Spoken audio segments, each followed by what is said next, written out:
At dinner in the restaurant, I accidentally noticed a pregnant woman with a familiar appearance. When I looked up at her face, my heart seemed to stop beating. The daughter-in-law that my son said had run away 8 months ago. She saw me and immediately ran away, but when I followed to ask for the truth, I received an answer I couldn't believe. That answer exposed the truth I had been blind to for the past 8 months. Before I reveal the truth that shattered my world, please hit like, subscribe, and comment, where are you watching from today? Wherever you are, please take care of your health. Note: this is a fictional story crafted to explore betrayal and survival. The message carries genuine significance. Now let's continue. The pen felt like a lead weight in my hand, and for a second, the $2.3 million contract on the table blurred into a smear of black ink and expensive paper. I, Mitchell Stone, at 59 years old, felt the weight of my commercial construction empire pressing down on me as I sat in the dim light of Belmont's.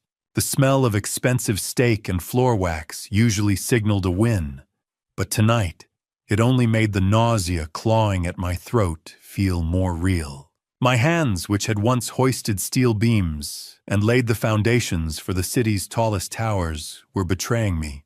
A subtle tremor made the gold nib of the fountain pen dance over the signature line. It was a physical vulnerability I had spent months hiding, a recurring sickness that made the opulent Valentine's Day decor of the restaurant feel like a rotating carousel of red roses and mocking candlelight.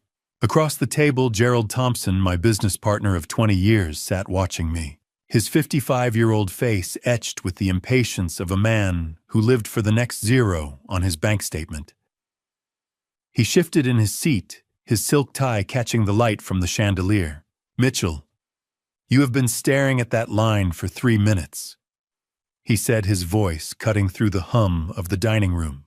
"Is there a problem with the numbers?" I blinked, trying to force the swimming figures into alignment. "Just the lighting, Gerald," I managed to rasp, my voice sounding thin even to my own ears. "My eyes aren't what they used to be." I took a shallow breath, grounding myself by focusing on the cold, heavy weight of the pen.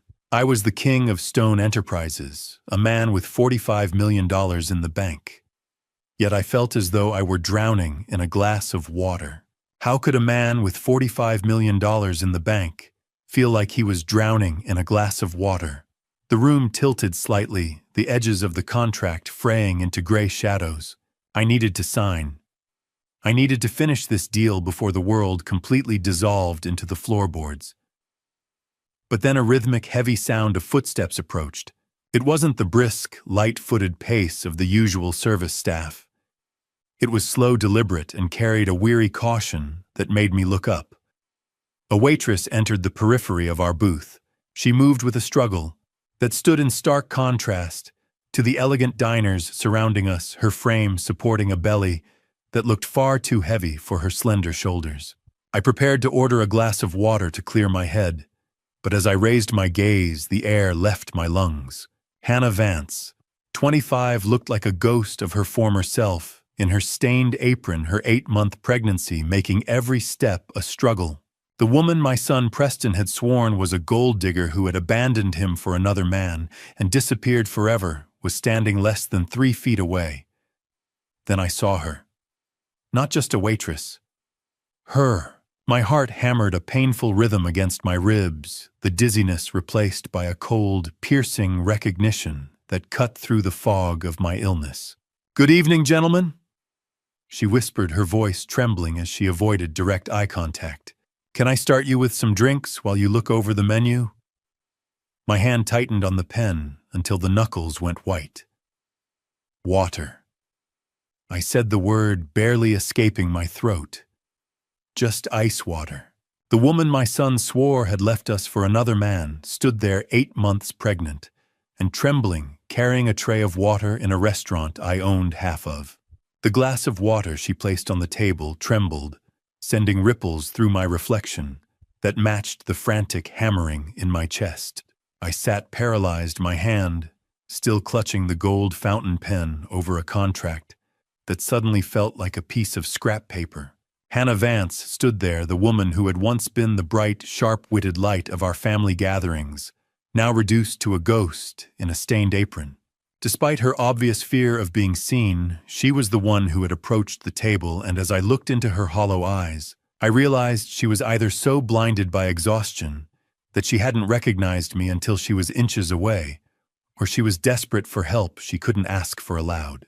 My son Preston had spent months painting her as a villain who had fled to Europe with a lover, yet here she was, 8 months pregnant and serving salads to the very men who had supposedly been her victims.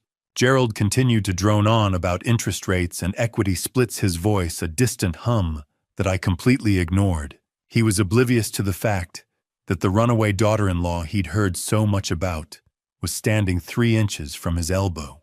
I stared at her, searching for the vibrant woman who used to help me navigate the complexities of Stone Enterprises audits with effortless grace. Now her eyes were rimmed with a deep, bruised fatigue that no amount of sleep could fix. Hannah, I whispered the name, feeling heavy and strange on my tongue. Is that really you? Her gaze flicked to mine for a fraction of a second, filled with a mixture of raw terror and a pleading silence that broke my heart. I'm just the server, sir. She stammered, her voice a thin, reedy version of the one I remembered. Please, I'll get your salads right away. Now you have to understand, I spent 30 years building Stone Enterprises on the foundation of never walking away from a deal. But at that moment, the money felt like ash. I watched as her hands shook so violently that a silver fork clattered to the floor, the sharp ring of metal on marble drawing glares from the nearby socialites. She didn't even try to pick it up. She turned and began to hurry toward the swinging double doors of the kitchen, her heavy pregnancy making her gait uneven and visibly painful. The sight of her struggling, her pale knuckles white against the tray, sent a surge of protective rage through me that cleared the last of my dizziness. Mitchell, for God's sake, you look like you've seen a ghost. Gerald snapped, finally noticing my shattered composure. Are you having another one of your spells? We need to sign this, Mitchell. Look at the numbers. I looked at the $2.3 million deal and then at the kitchen doors where Hannah had vanished. She was a wounded bird, trying to fly in a hurricane of crystal chandeliers and judgmental whispers. I think I have seen a ghost, Gerald. I said, my voice vibrating with a sudden lethal clarity. Stay here. Don't follow me. I stood up physically, shoving the massive contract aside with a force that sent it sliding toward the edge of the table. I ignored Gerald's protests and the manager's startled cry of Mr. Stone as I broke the sacred boundary of the dining room. I pushed through the kitchen doors, the smell of expensive perfume replaced by a blast of humid heat, determined to catch the woman my son had left for dead. The swinging doors hit the wall with a bang, trading the refined scent of lilies and expensive wine for a wall of humid heat and the stinging stench of industrial degreaser. I stepped into the belly of the beast, my expensive Italian loafers slick on the tile floor, as I ignored the startled looks of the prep line and the hiss of steam from an industrial dishwasher. Tony, the 37-year-old head chef, who normally treated the kitchen like his personal kingdom, stepped back the moment he saw the look in my eyes. He started to protest, his mouth opening to defend his territory, but I cut him off before he could find his voice. Out of the way, Tony, I growled. I am not here for a health inspection.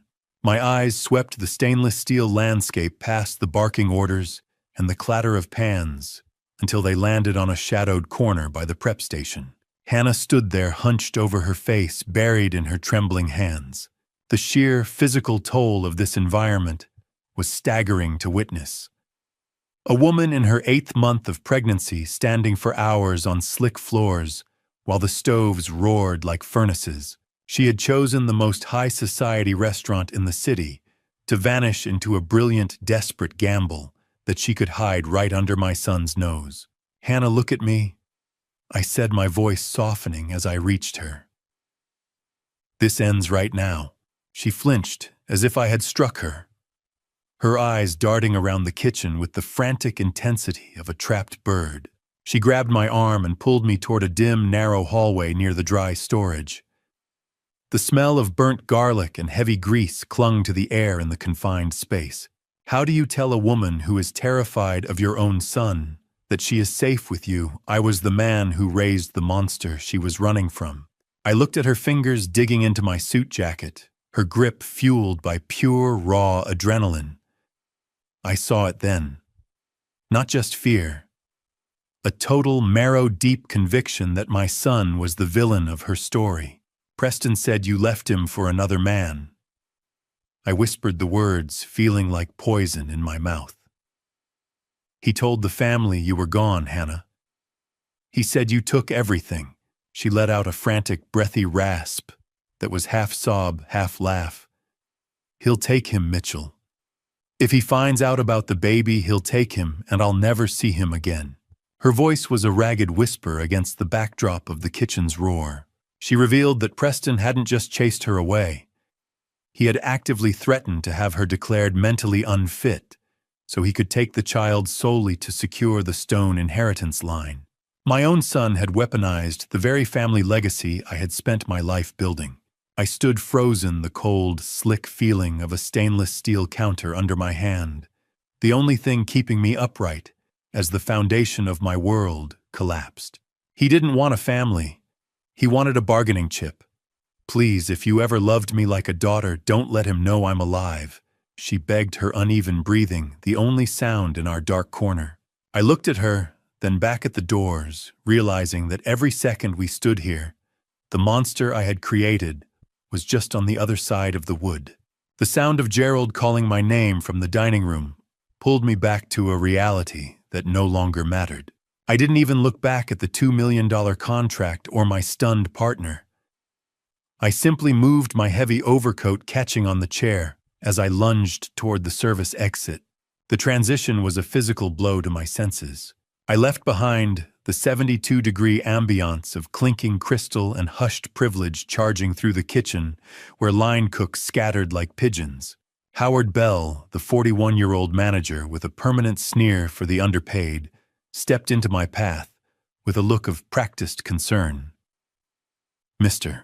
Stone, sir, you can't be back here," he began, his voice oily with unearned authority. I didn't stop. I shoved past him, my shoulder connecting with his chest, just enough to send him stumbling into a prep table. "Save it for the lawyers, Gerald," I shouted back toward the dining room as the heavy metal door clanged shut behind me. The sudden sharp transition from the restaurant's warmth to the 28-degree Philadelphia winter hit me like a wall of ice. My lungs burned as I inhaled the frigid air, the opulent smells of Belmont's replaced instantly by the stench of garbage-wet cardboard and stale exhaust. I was effectively tanking the most important negotiation of the fiscal year, a $2 million deal that Gerald had spent months grooming. But as the wind whipped through my hair, the money felt like nothing more than paper scrap. For 30 years, I had been Mitchell Stone, the man who never left the table until the ink was dry. Tonight, I was just a man chasing a ghost through the frost. How many times had I sat in that very restaurant eating $500 steaks while my grandson was being fed through a soup kitchen line? The thought was a jagged edge in my throat. I looked down the length of the narrow, lightless alleyway. There in the shadows, beside a rusted dumpster, I spotted a small, trembling silhouette huddled against the damp brick wall. It was Hannah.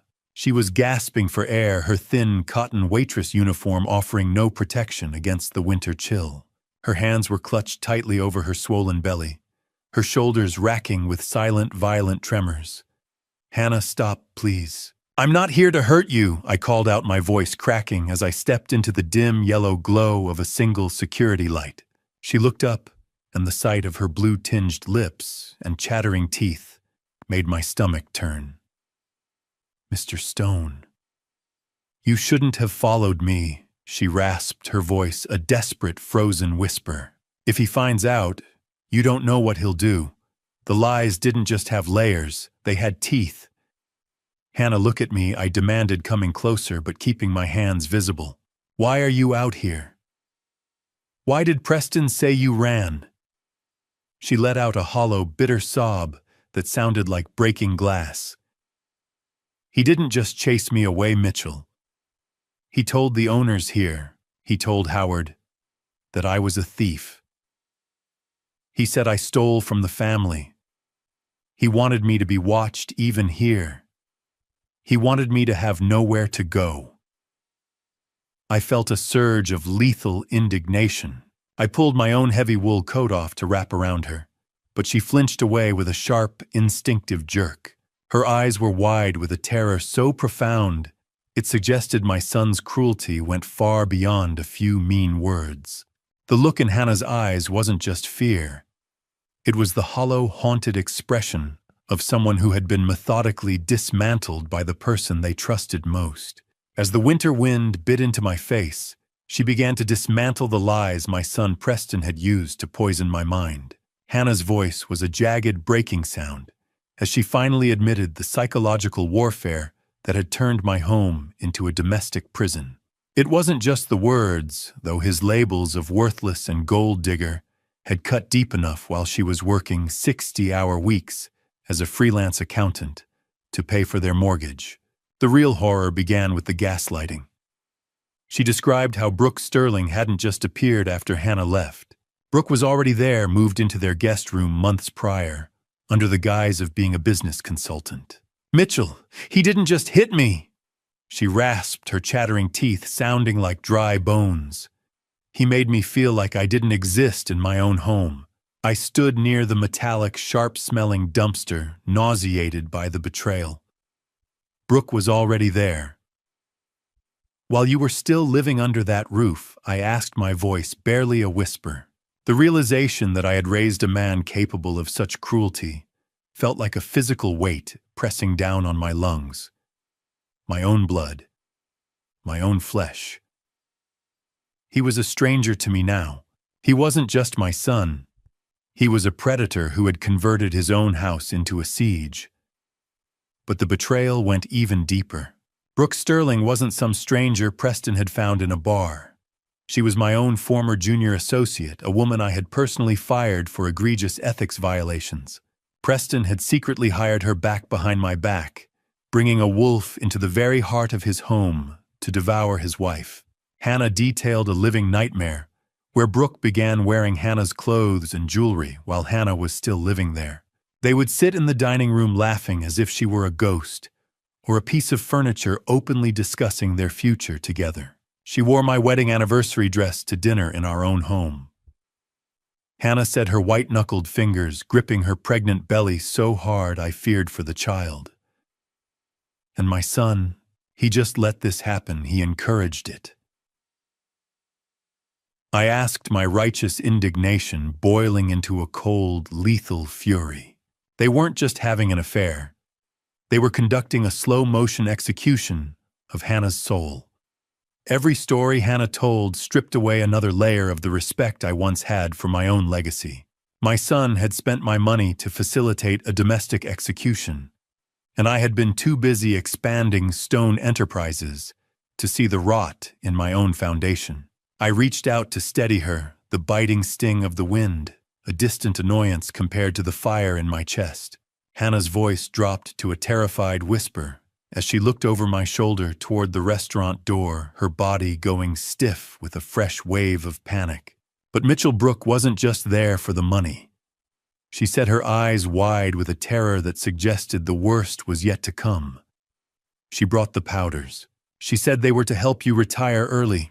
A cold sweat that had nothing to do with the February wind broke across my neck as the word powders fell from Hannah's lips, snapping my own months of fatigue into a terrifying new focus.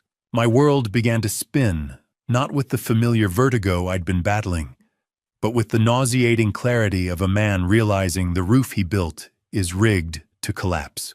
I realized in that heartbeat that my dizzy spells and the sudden unexplained lapses in my strength weren't the inevitable toll of aging or the stress of my empire.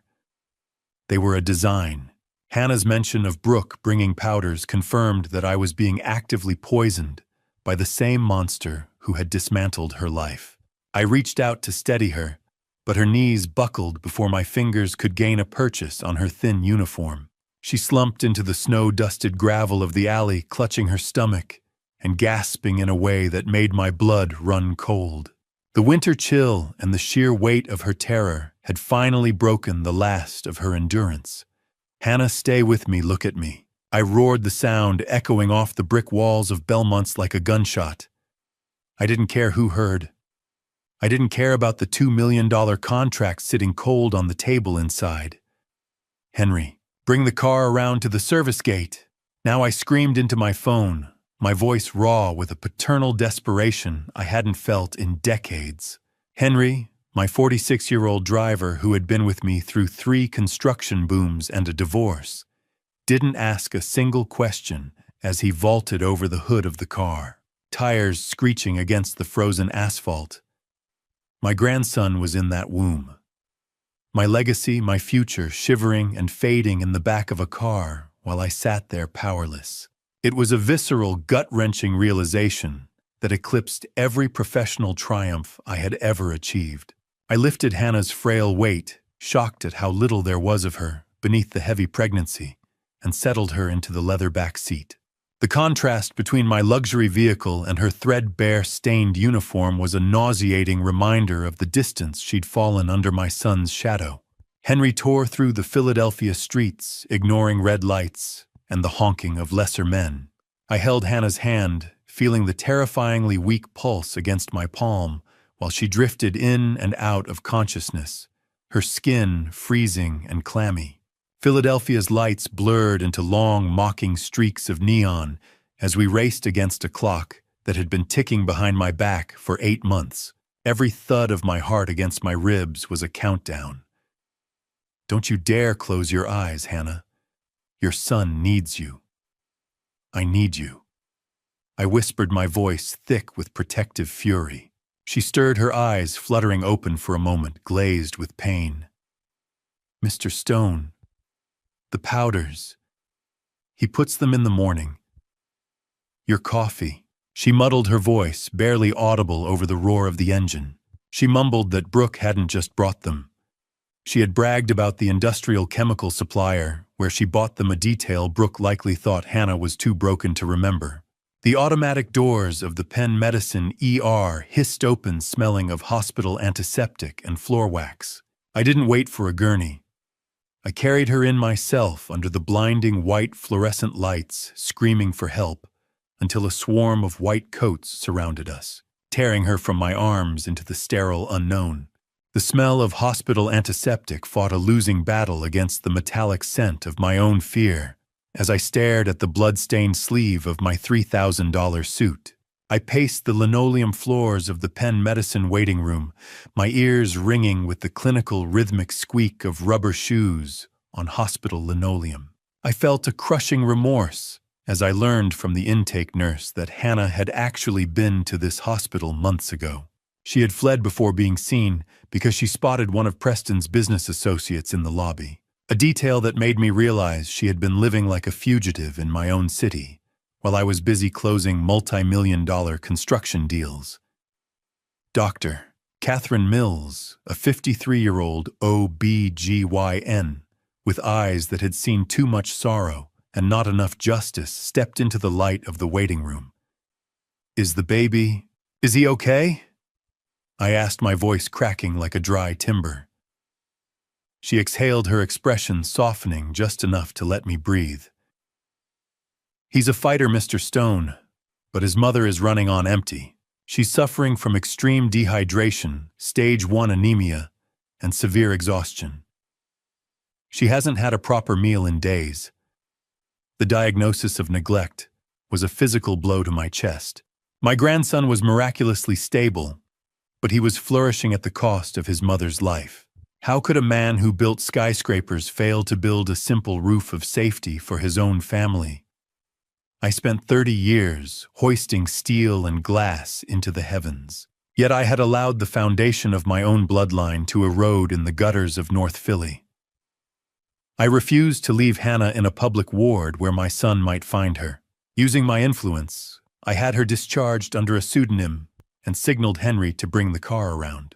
"We're using the service elevator," Henry whispered, as we moved her through the hospital's bowels.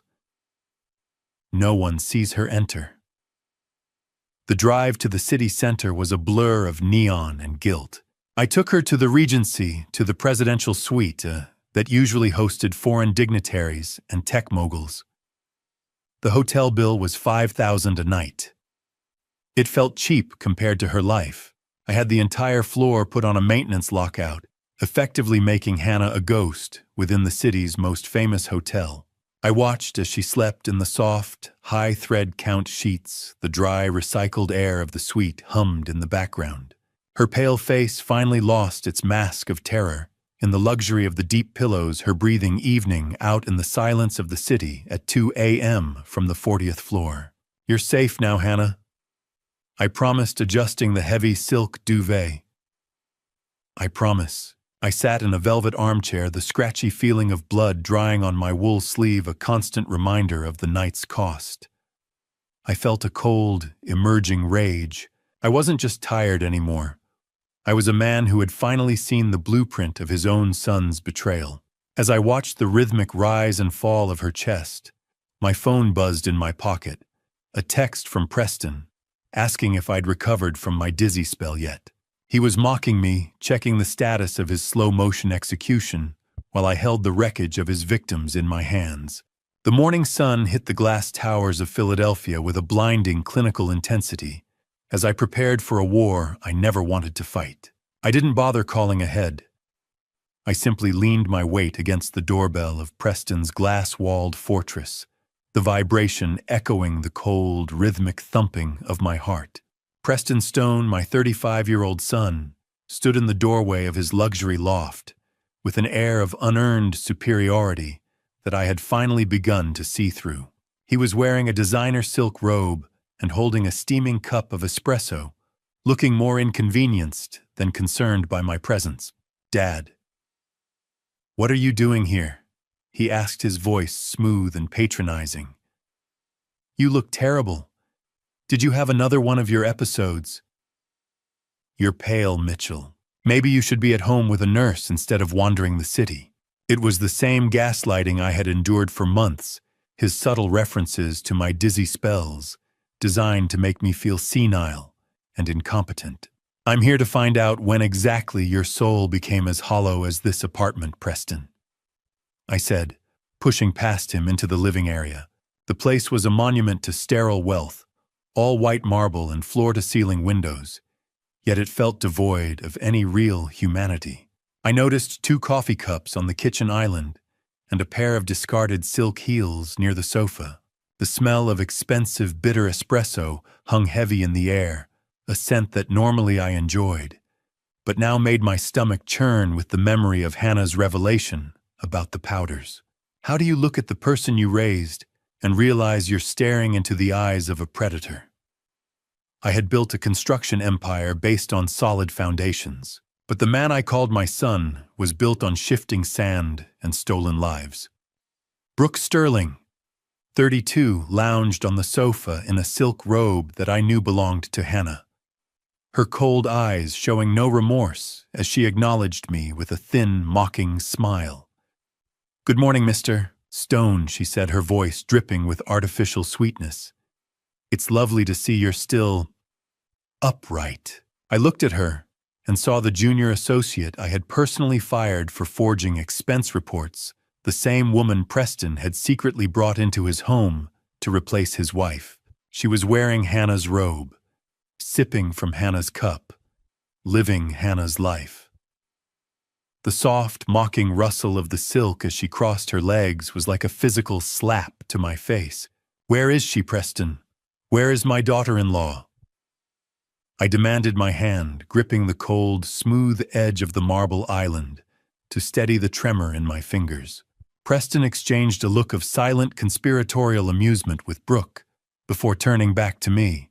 He leaned back against the counter, a smug grin touching his lips as he reached for a manila envelope. "I didn't want to tell you, Dad, because of your fragile health. But your precious Hannah didn't just leave. She robbed us blind before she ran. He slid the envelope across the marble toward me with a flourish. I found the proof. She's been siphoning funds from Stone Enterprises for months. My own son was looking me in the eye, handing me a forged document of his own crimes, and expecting me to be too weak to see the lie. The paternal loyalty I had carried for 35 years died in that room, replaced by a cold, calculating fury that he wouldn't understand until it was too late. I didn't reach for the envelope.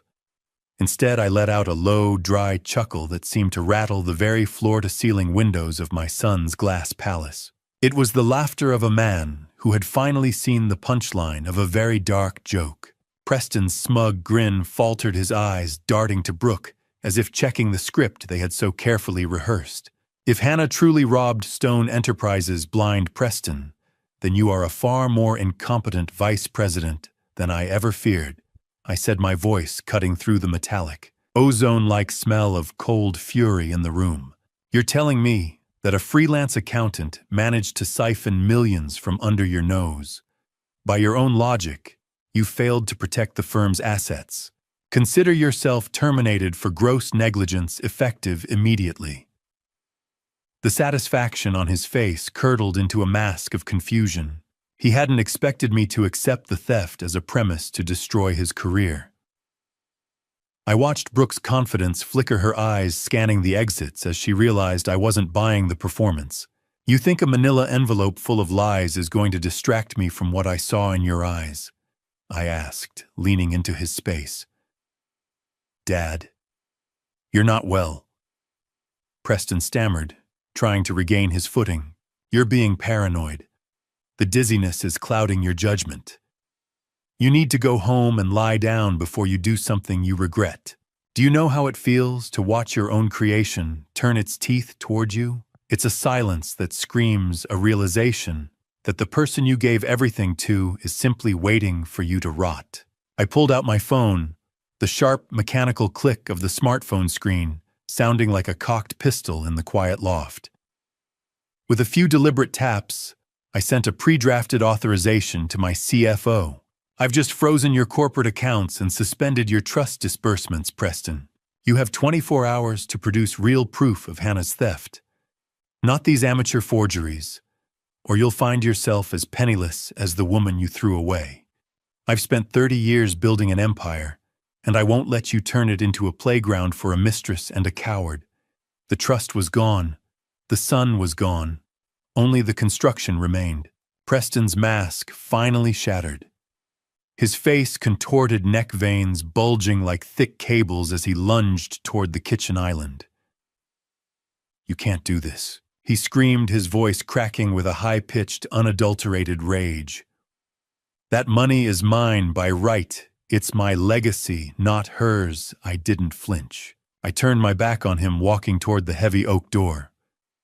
Brooke remained silent, a calculating viper already weighing the value of a man with no bank account. I didn't care. The air in the loft was thick with the stench of his entitlement, and I needed to be gone before I choked on it. I reached the handle, my hand steady despite the adrenaline roaring through my system. I had finally severed the tie. As I stepped into the hallway, I heard him throw the espresso cup against the wall. I closed the door on his screams, a heavy thud that felt like the final brick in a tomb. But his final words echoed through the wood, a chilling promise that vibrated in the hallway like a curse. Check your pulse, old man. You're already a ghost. You won't live long enough to see me lose a dime. Preston's parting threat about being a ghost followed me into the elevator, vibrating in the marrow of my bones as I scrubbed at the invisible stain of his words. I stood in the mirrored silence of the lift, watching my own reflection.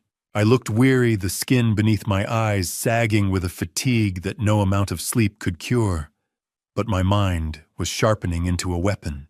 I realized as the numbers descended that Hannah's disappearance hadn't been an act of cowardice or a simple flight from a crumbling marriage. It was a tactical retreat. She had gone into the shadows, not just to save herself, but to protect the evidence she had spent months gathering against the man who shared my name. I stepped back into the presidential suite at the Regency, the plush silence a stark contrast to the venomous shouting I had left behind at the loft. Hannah was awake, sitting up in the massive bed. She looked small against the backdrop of the silk headboard, her eyes searching mine for news of the world she had fled. I sat at the edge of the mattress, the physical weight of the morning pressing on my shoulders. I told her I had frozen Preston's accounts, and for the first time, I saw a flicker of hope extinguish the terror in her gaze. "He is never going to stop Mitchell," she whispered, her voice barely audible over the hum of the suite's climate control. "He thinks he owns the air I breathe." I took her hand, finding it cold, but steady. "Then we will take the air back, Hannah. Starting with the money. How could I have missed it?" I pride myself on being a man who sees the structural integrity of everything, yet I was blind to the rot in my own foundations. I had spent 40 years inspecting blueprints for microscopic flaws, while a catastrophic failure was happening in my own living room. Hannah asked me to bring her the small, battered nylon backpack she had arrived with. I felt the rough texture of the material, a cheap thing that seemed out of place in this room of velvet and gold. She reached into a hidden seam in the lining, her fingers moving with practiced precision, and pulled out a thin, black-bound ledger. It smelled of old paper and dust, a ghost of the life she had tried to keep. She opened it on the duvet, the silence of the suite punctuated only by the dry rustle of turning pages. She began to point out the discrepancies, showing me where $750,000 had been siphoned through shell companies I never authorized. The numbers didn't lie. My son did. 750,000, I repeated the figure, tasting like ash. He didn't just steal from the company, Hannah. He stole from your future. I realized then that my daughter-in-law had been my silent guardian long before she became a fugitive. As I turned the final page, my heart gave a sickening lurch. The ledger was filled with sharp, jagged handwriting in the margins, notes written by Brooke Sterling. She was the architect of the embezzlement long before she ever moved into the house, but it was the folded piece of paper tucked at the very back that stopped my breath. I pulled it out, my fingers trembling. It was a receipt for a chemical supply warehouse with Brooke's signature, dated the week before my episodes began. The ghost Preston spoke of was finally taking a physical form. The small slip of paper in my hand felt heavier than any steel beam I'd ever hoisted. It was the physical proof that my son and his mistress weren't just waiting for me to die. They were helping the process along. I stared at the chemical warehouse receipt, my vision blurring at the edges. Hannah sat at the edge of the Regency's bed, her voice a hollow whisper, as she finally unburdened herself of the secret that had nearly killed her. She explained the night she had retreated to the shadows of the kitchen, overhearing Preston and Brooke. She described seeing Brooke hand my son a small vial of white powder, claiming with a chilling clinicality that it would mimic the natural decline of an aging heart without leaving a trace. Hannah revealed that she didn't just see the powder. She had actually attempted to swap the original vial for powdered sugar, once hoping to buy time. But Brooke was too sharp.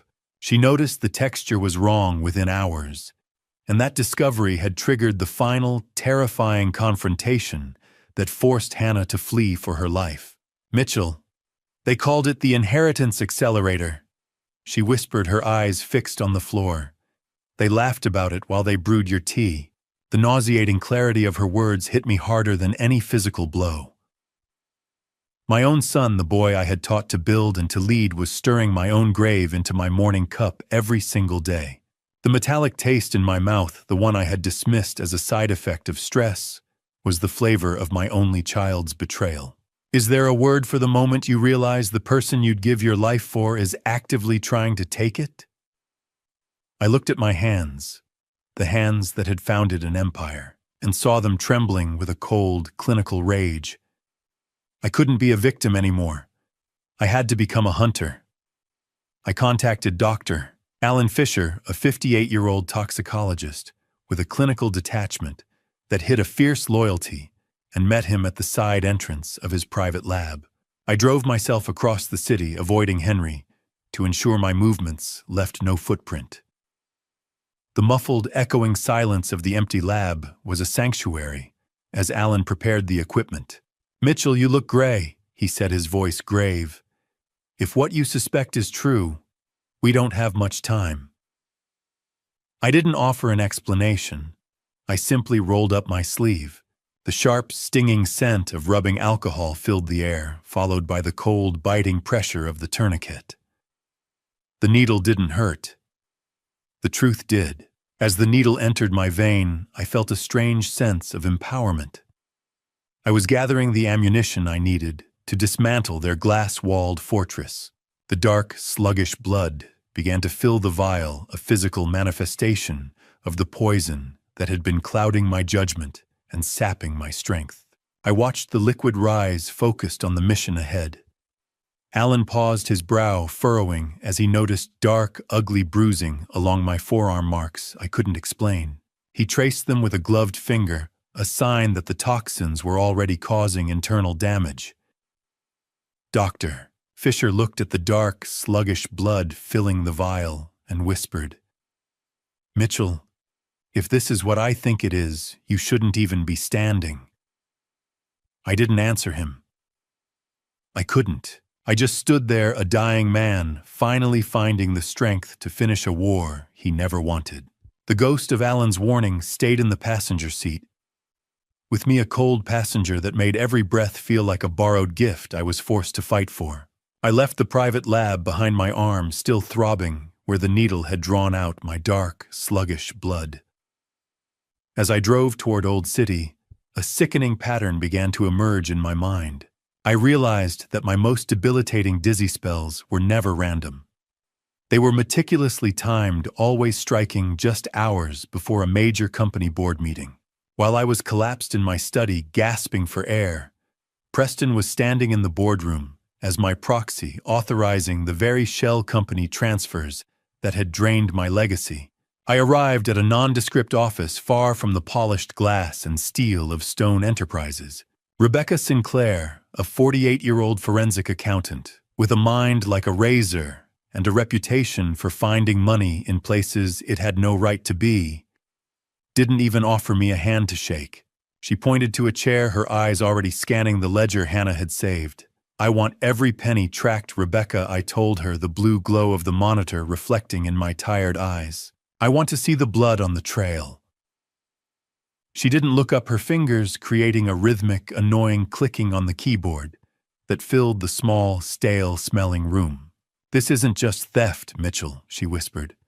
"This is a systematic erasure of corporate assets. How do you rebuild a foundation when you're the one who let the rot in? I was the architect of my own ruin, a man who built monuments but couldn't see the termite at the base." The silence in the room was heavy with the weight of 30 years of trust being ground into dust. Rebecca suddenly paused, her screen flashing with red flags. She pointed to two names on the payroll, Leo Grant and Marcus Thorne. Both had been terminated for gross negligence 6 months ago. She cross-referenced their login IDs with the siphon transactions, proving that Preston had used their credentials to move $750,000 while they were out on site visits. I felt physically ill. I had looked into those boys' eyes and called them thieves, while my own son was the one holding the knife. Leo had a toddler. Marcus had a mortgage. My son had Brooke. I had signed their termination papers personally, believing the proof Preston had manufactured. The guilt was a suffocating pressure in my chest. "He used them, Mitchell," Rebecca said, her voice a clinical blade. "They were the sacrificial lambs for his offshore accounts." I stared at the screen, my clinical fury mounting as she uncovered the final layer of the shell company registration. They weren't just in Preston's name. They were registered under Brooke Sterling's maiden name. She was the primary beneficiary, the puppet master pulling the strings of my son's greed. Rebecca looked up from her screen, her face turning a ghastly shade of pale as she leaned closer to the monitor. "Mitchell, it's worse than the money." She whispered the hum of the computer fans, suddenly sounding like a roar in the small office. Look at the insurance policy amendment Preston filed last month. He didn't just want the company. He was betting on my death. I stared at the insurance amendment until the numbers burned into my retinas, a death warrant, signed by my own flesh and blood, and gift-wrapped in corporate fine print. The dry, papery smell of the documents in Rebecca's office felt like the dust of a tomb. It wasn't just an increase in premiums. Preston had used the biometric data from my own tablet, while I lay in a drug-induced stupor during one of my recovery naps to forge my digital signature. He had increased the accidental death rider to a staggering $10 million. $10 million, Rebecca, I asked, my voice sounding like gravel grinding together. He couldn't even wait for nature to take its course. Rebecca didn't look up from her monitor, her face pale in the artificial glow. He's not waiting for nature, Mitchell. He's accelerating the schedule. The timing of the amendment perfectly aligned with the onset of my dizzy spells, confirming that my murder was no longer a matter of if, but a planned financial transaction. I felt a hollow coldness in my chest, a void where paternal pride had once lived.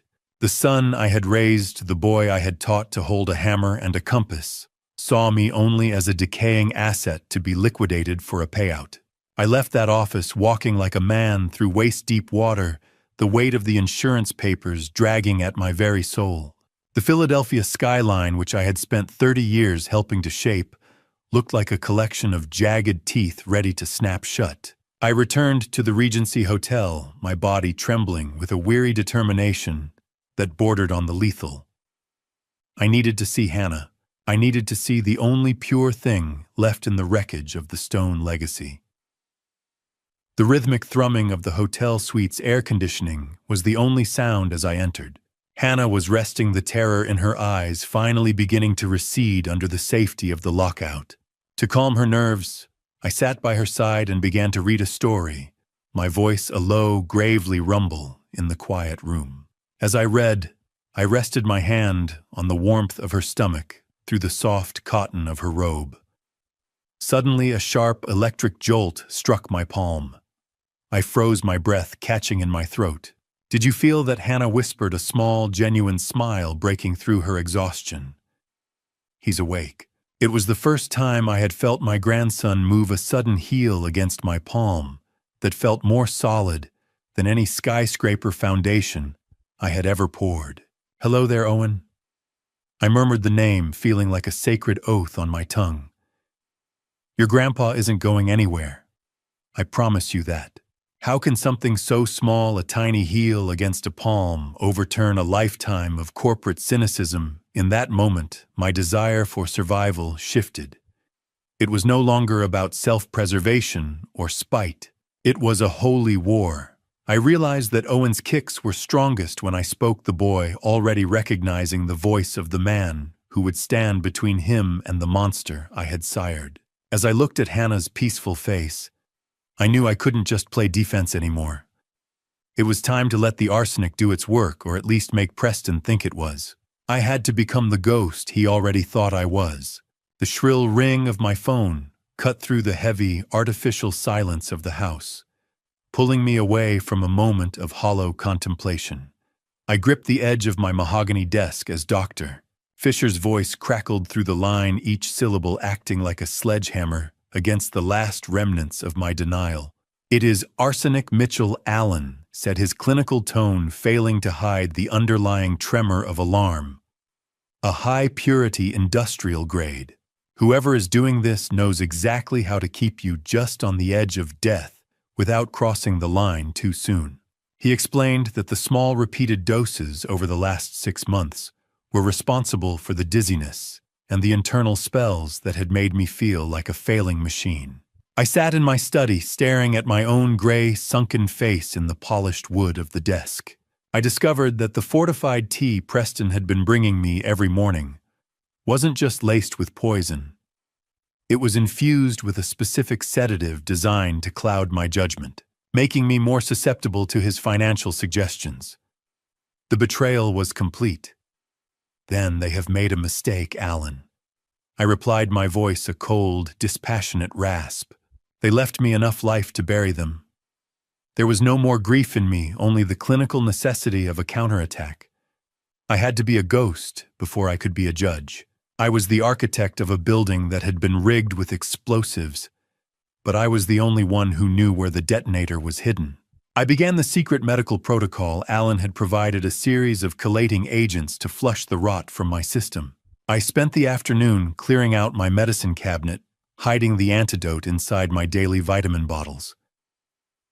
The first detox pill had a bitter, chalky taste that I welcomed like a benediction. Every time I took my medicine in front of the household staff, or my son, I would actually be healing while they watched me fade. How much does a soul cost? Apparently for Preston, it was the price of a $10 million insurance rider. I stood before the hallway mirror practicing the stumble of a dying man and the slight slur of a tongue losing its grip on speech. I leaned into the performance, letting my shoulders slump and my eyes wander. I had to lure Preston into a final arrogant blunder by becoming exactly what he expected. I realized that by acting sicker than I truly was, I could force him to accelerate his crimes. He was greedy, and greed makes men sloppy when they think the finish line is in sight. I wanted him to rush to leave a hurried trail of digital breadcrumbs for the forensic accountants to find. I wanted him to think he was winning. I wanted him to believe the Stone legacy was ripe for the taking. The rhythmic, mocking chime of the doorbell echoed through the house, signaling the arrival of the monster. My pulse quickened, but I forced my features into a mask of pathetic exhaustion. I heard his jaunty footsteps on the hardwood, a sound that used to bring me a father's joy, but now felt like a countdown. I slumped into my armchair in the study, letting my jaw go slightly slack and my hand tremble against the armrest as I prepared to welcome my only child into the room for our daily ritual of slow-motion murder. I let my arm hang limp over the side of the wingback chair, tracking the sound of Preston's footsteps as they crossed the hardwood. Each step a rhythmic reminder of the predator I had welcomed into my home.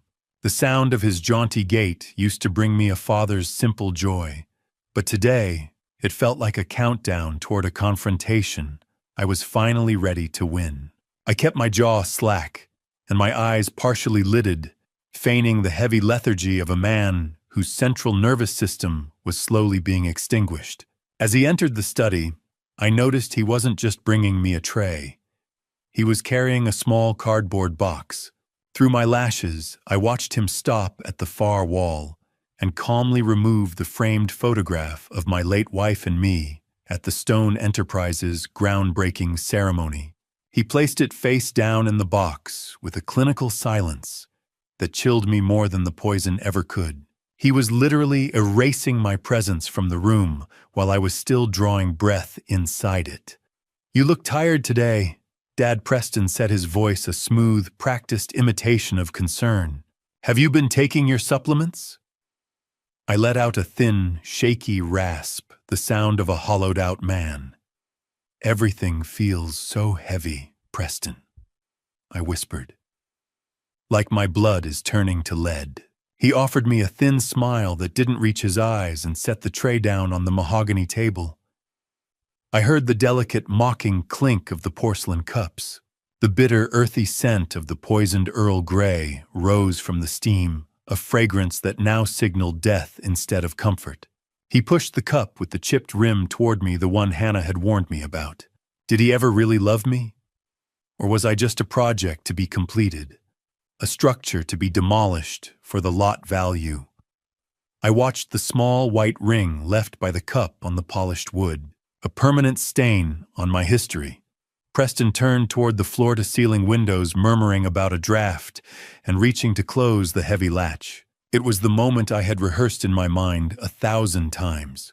I moved with a silent, desperate speed that defied my supposed frailty, swapping our cups in a blurred motion that made my heart hammer against my ribs like a trapped bird. The heavy, humid weight of the silence after the swap was suffocating. When he turned back, my hand was already trembling as I reached for the handle of the safe cup. "Drink up, Mitchell," he said, using my name with an arrogant familiarity that proved he already considered me a ghost. It is a special blend, Brooke found. Very restorative. I watched him take a deep, satisfied sip from the cup meant for me. He swallowed. He smiled. He signed his own confession with a sip. I felt a cold, dark satisfaction as the poison and the sedative meant for the father began its journey into the son. Because I had been secretly detoxing for days, I knew the inheritance accelerator would hit his clean system with the force of a freight train. I hope it is as effective as you say, I murmured, watching the rim of his cup. As Preston stood to leave, he stumbled slightly, his hand catching the edge of the desk. His eyes glazed over for a fraction of a second, the first sign that the dose was already claiming its new host. I waited until the taillights of Preston's Audi faded into the Philadelphia drizzle before I grabbed my keys, the ghost of his stumble still playing behind my eyes like a satisfying loop of cinematic justice. The arsenic and sedative meant for me were now pulsing through his own veins, a poetic irony that gave me a grim surge of energy despite my own weary frame.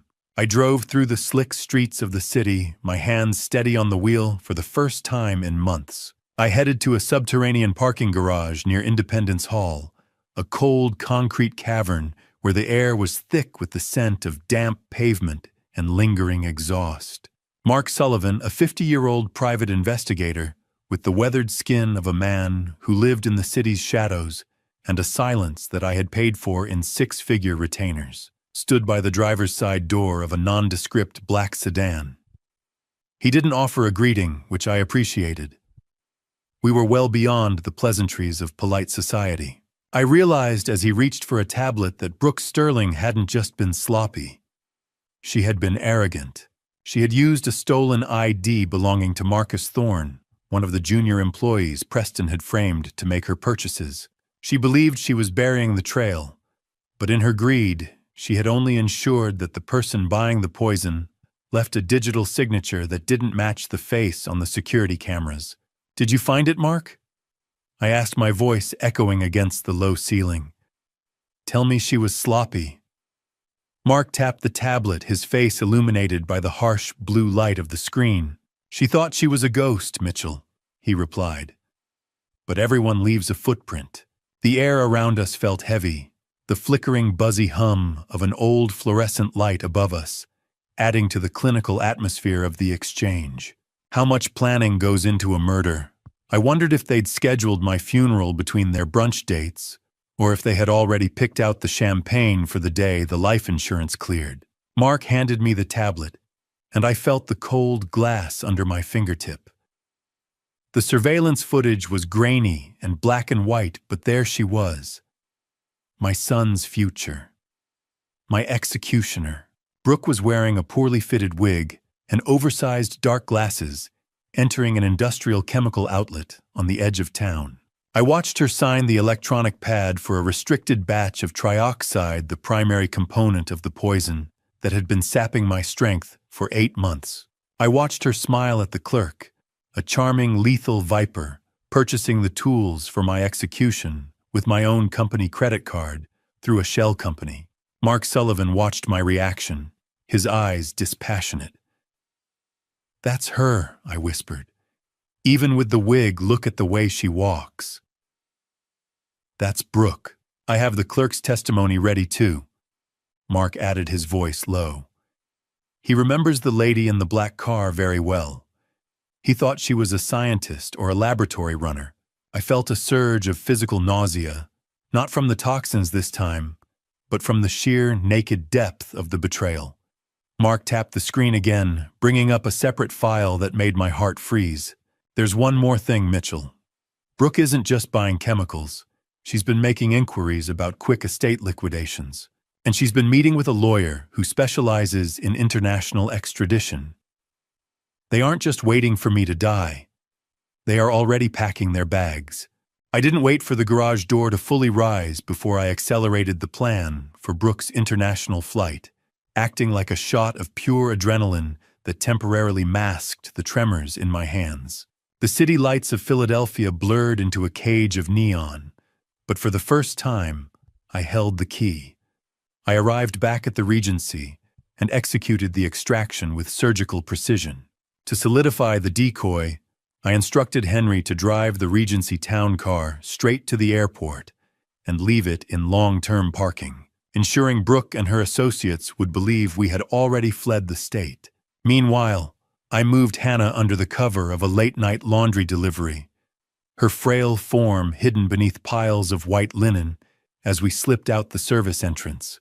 We drove in a nondescript sedan to my private villa at Rittenhouse Square, a secondary property I'd kept off the corporate books for decades. It was a place Preston hadn't set foot in since his mother's funeral. A limestone fortress forgotten by the very son who thought he knew all my secrets. As I helped her through the heavy iron gates and heard the comforting, heavy click of the villa's deadbolt, I felt the shift in her energy. The fortress was no longer a sterile hotel room, but a home. I had already commissioned a nursery to be built in secret, and as she stepped into the room, the smell of lavender and fresh paint greeted her. "It's beautiful, Mitchell," she whispered, her fingers brushing the railing of the crib. "It smells like safety." Watching her face in that moment was the only payment I needed for the risk I was taking. He thought he was the hunter. He was just the dog chasing a scent I'd laid out in the mud.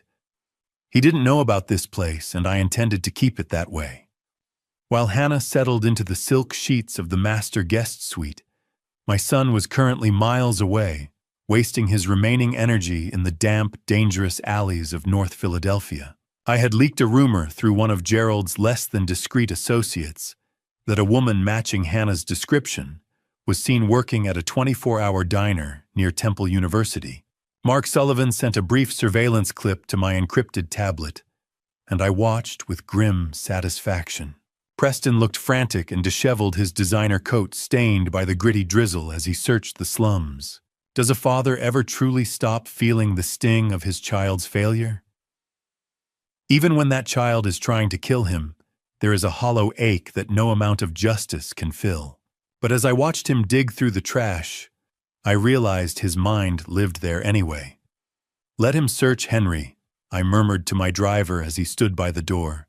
"A desperate man is a loud man, and Preston is becoming very loud." However, as the footage continued, my brow furrowed. Preston wasn't just looking for Hannah. He was meeting with a known low-level criminal in a back-alley handoff. I realized then that my son wasn't just looking to find her. He was looking to hire someone to finish the job Brooke had started. He wanted the loose end tied permanently. I turned off the surveillance monitor, the silence of the villa wrapping around me like a shroud. I looked at the nursery door, feeling a brief moment of peace, but it was shattered by a sharp, sudden sound from the other room. A sharp, sudden gasp for air followed by a cry of pain. I rushed in to find Hannah clutching the bedpost, her face pale. "Mitchell," she gasped, her eyes wide with a new kind of terror. "It's time." Her water had just broken.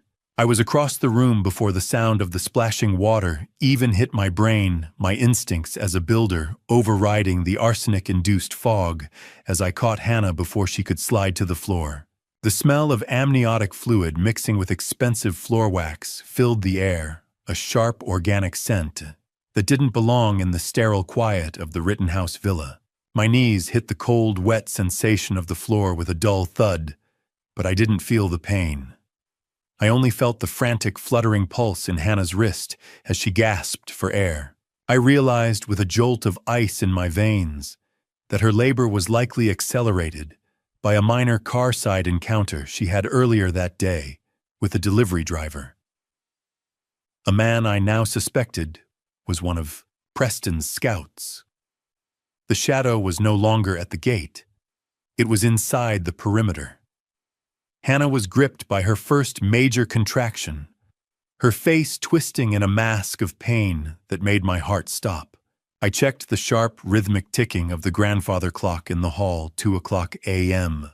We were still weeks away from her due date, which meant the stress of the past month and the fear of the man I had sired had finally triggered an early arrival. "Breathe, Hannah. Just breathe. I commanded my voice, a gravely anchor in the storm. I've built skyscrapers in hurricanes. We can handle a baby in the rain. I struggled to keep my own hands from shaking as I guided her to the velvet sofa. How do you protect a new life when the world is actively trying to extinguish your own? I was a dying man, trying to be a midwife in a house that was quickly becoming a cage. Before I explain what that hidden hospital bag truly means for our escape, are you still with me? Comment A. If you think we should run now, or B. If we should wait for the contractions to move closer, and tell me why in 5 words. Please note what follows contains recreated details for narrative purposes. If that is not for you, you are free to stop here. I made the call to Henry using an encrypted line giving him the code for the secondary garage exit. Henry, the back lane. Now. And turn off the headlamps, I whispered into the phone, my eyes darting toward the iron gates visible through the dark windows. While he moved, I gathered the hospital bag we'd hidden in the nursery, my mind racing through the logistics of the private access agreement I'd made with Penn Medicine. Every groan from Hannah felt like a countdown. Mitchell, she whimpered, her fingers bruising my forearm. If Preston finds us at the hospital, he won't let us leave. The pain didn't just break her silence. It shattered my illusion of safety.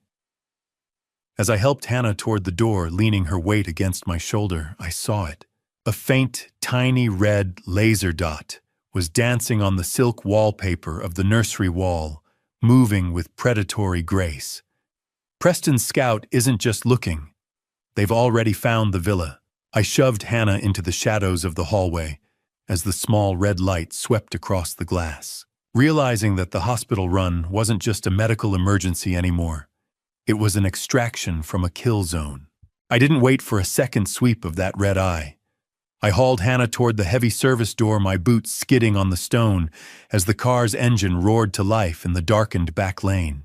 The sound of the heavy car door slamming and the screech of tires echoed through the villa as Henry made his move. I stayed low in the back seat, shielding Hannah's trembling body with mine as she breathed through a massive bone-rattling contraction.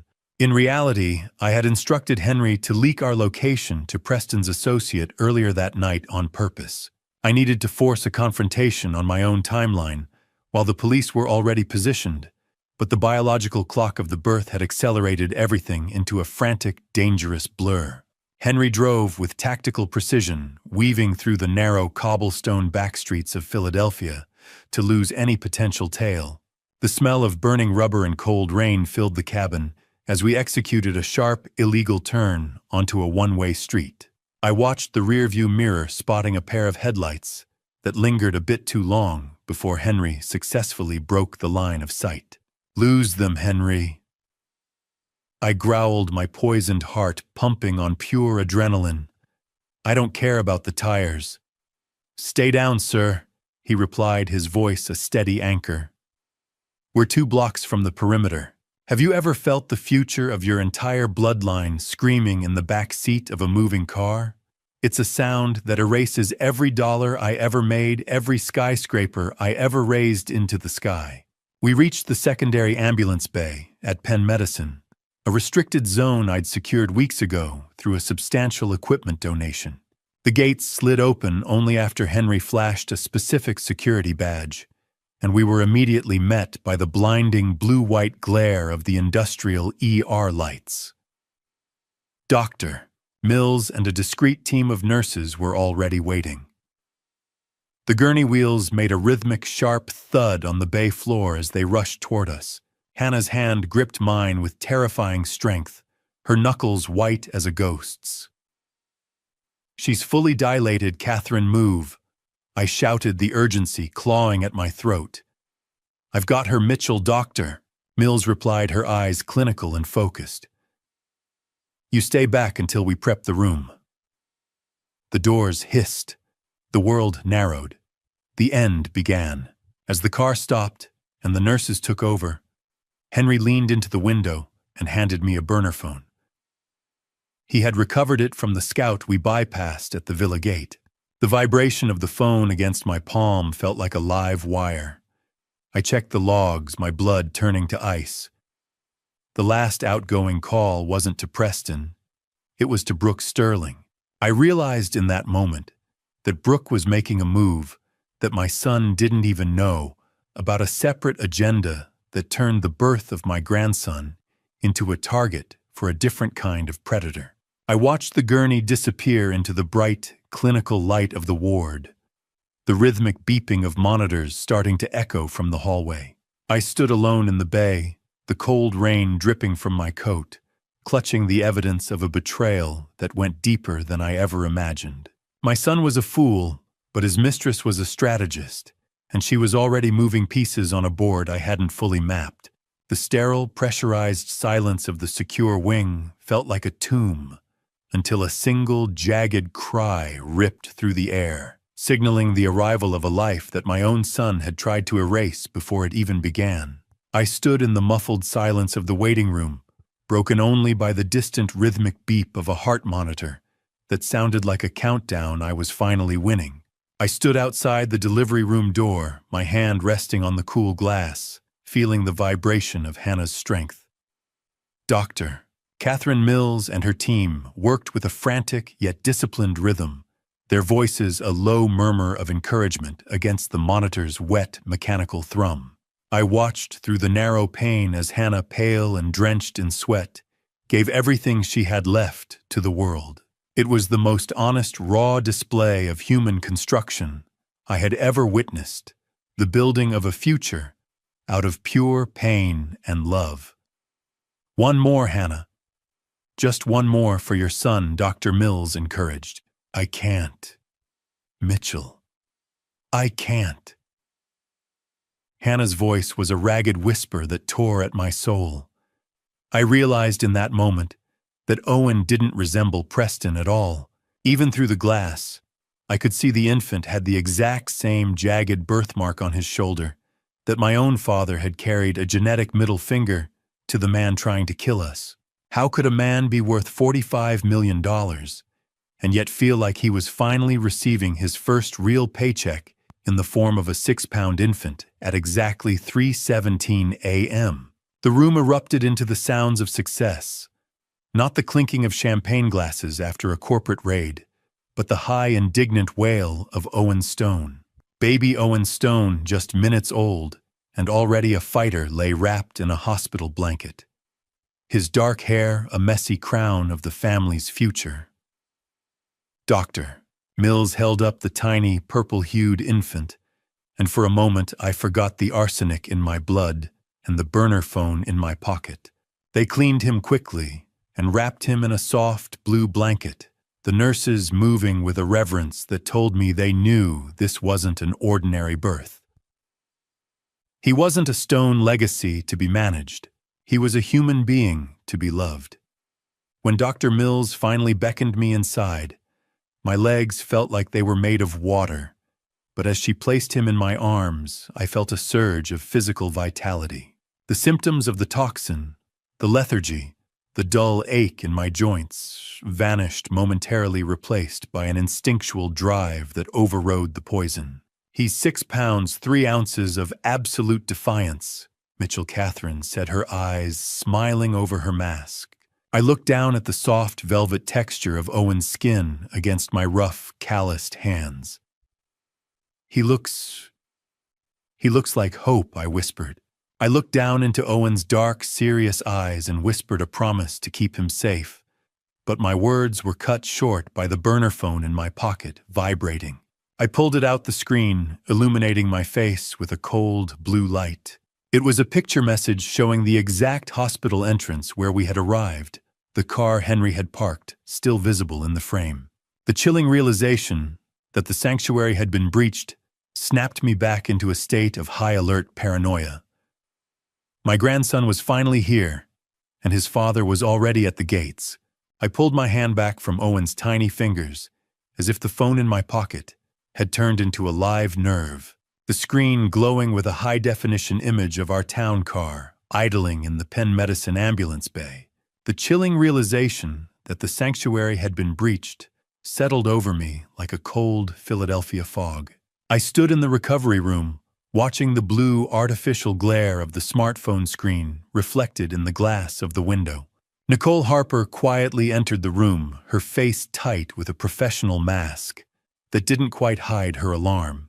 She handed me her own device, showing me a trending post on a local Philadelphia society blog.